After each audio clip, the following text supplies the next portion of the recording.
Adam Taxon doing a supplement for Chai 95 Radio right now. I am talking with Aaron Spetner, who's over in Israel, the West Bank part of Israel proper, or actually it would be the Judea or Samaria part of west of Israel proper. Aaron? Yes. Oh, sorry. Aaron, you're in the Judea or Samaria part of the West Bank part of Israel? We're in the Judea. We're in a city called Beitar Illit. Okay. The mainstream media terms that as a settlement over a city of over 40,000 people. Okay, well, we're not talking Israel now. This is something related to your Using Your Brain Facebook page, which I encourage people to go to. You wrote a piece that I'm about to publish on Philadelphia Jewish Conservative Examiner called "The GSA is No Stranger to Corruption and Theft." What is your basic point? And we'll get into the example you use after you tell me the basic point you make.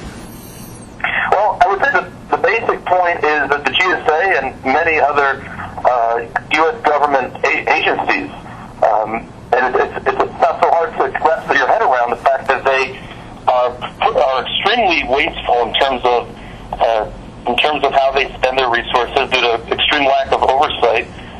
You basically have people that are given a job to fulfill a certain need, usually has to be sold to Congress as something that the American people need for one reason or another, but then it turns into, this is our job, and if that need goes away, then we don't have a job. And it basically, they kind of lose sight of what they're doing in the U.S. government, and that's why I think most of us will agree that privatization is the best way to go about any of these things. And in this example, you basically see where there was a U.S. government agency that was tasked with fulfilling a specific purpose.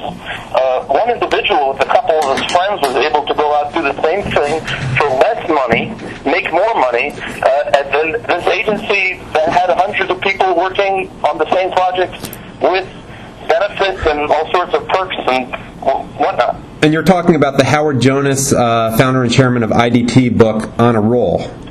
Can you explain what that example was? Right, so this is not a recent example by any means. The book was published in '98. He doesn't give the exact date of that this occurred, but it was before he actually founded IDT. Howard Jonas is the founder and CEO of IDT, and he was in the publishing business, and he discovered that there was a need for, or at least a place for a publication for servicemen and women, basically to advertise to them the various different discounts and deals available to service members in various commercial places of business. And he went out, he published this book, he got various businesses that were offering deals to advertise, and they all paid for their advertisements. He published this book and distributed it for free. And the problem, this went fine until, as he writes, that a competitor came up and got upset at them, and in his words, the competitor had a rich uncle who just kept funding whatever operation deficit they ran up. A very, very rich uncle, Uncle Sam to be precise.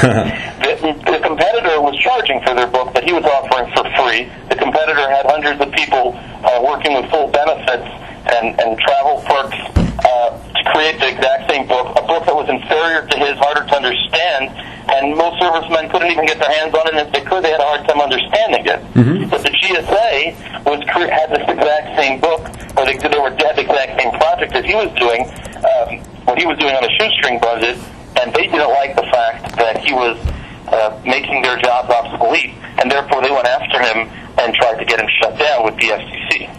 And final question I have for you is, do you think that this scandal and the trend of scandals like this, and even things like Michelle Obama's high spending ways, do you think this will actually have an effect on Obama in November? That really all depends on how much people like us are able to push this through the mainstream media and get it out to let people see this. The mainstream media has done a pretty good job of hiding these things, and when they're forced to report on it, they make it sound like a single isolated incident. But you and I know that the U.S. government and any project like this, and honestly, it's not just the U.S. government. Anytime you have some sort of nonprofit organization, this is prone to happen. That when people's livelihood depends on providing a certain service to people, they're very nervous of the need for that service disappearing, because it means their job will disappear.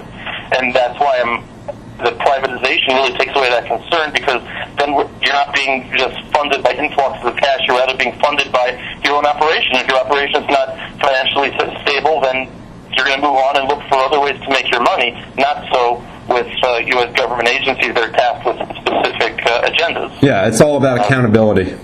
And if there isn't any...